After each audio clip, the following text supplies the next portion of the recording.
If you are going to get into the sports cards world, here's what you need to know. You need to know what the difference is of a regular raw card, such as one like this, and the difference of getting a card graded, such as this one here. Sorry about the sun, it's a little shiny. Why is that important? Well, a lot of people will spend top dollar to get their cards graded. And if you're going to do that, I suggest getting your card graded with a company called PSA. Okay? There are other companies that grade cards, such as Beckett, but a PSA grade 10, from what I saw online, is going to be anywhere from 10 up to maybe around 30%, give or take, more than a non-PSA card. That's a grade 10. So let's say this PSA graded card as a PSA is worth $130, for example. If this was the high version of a graded card from another company, it might be worth $100, okay? But you have to do your research just to confirm all this. But the point I'm trying to make is a PSA graded card is going to be way more valuable if your goal is to sell the card.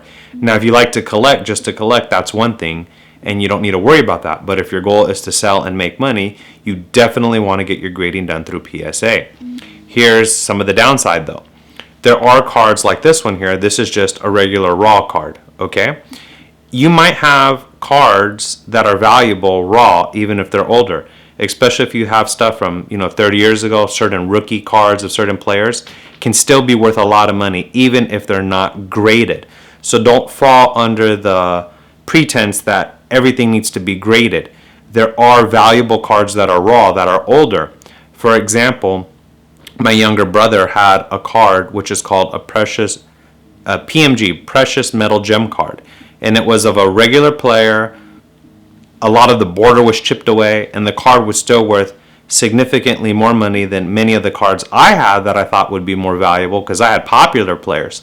But what made that card valuable was that it was the card itself made the card valuable, not necessarily the player in this situation. So finding out what cards are valuable is really, really crucial, because you might have a regular player on a special card that was a limited edition or printed, and that card can be worth more than some of your more popular players on regular cards. So you need to know what cards to look for, because certain cards, even if the player is not necessarily popular, is still significantly worth a good chunk of money.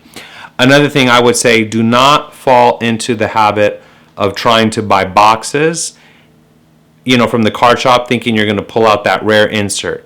It could happen, but that is a horrible business way to do things. Buying boxes of cards, opening them up, hoping you're going to get a good one. You can spend, 80, 90, $100, even more, and maybe you get $12, $13, $14 worth of value. You'll lose money very quickly. Rather, what I suggest doing is buying boxes of cards from people selling.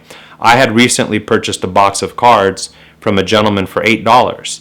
And in that box of cards, there was a particular card that people would probably pay about $70 to $80 for. And that was just one card of hundreds in there that I still have to go through. So I would find people selling their cards in bulk and lots. I would avoid going to the card shops and doing that. Additionally, if you're going to go to card shop shows, always do your research on what your card is worth.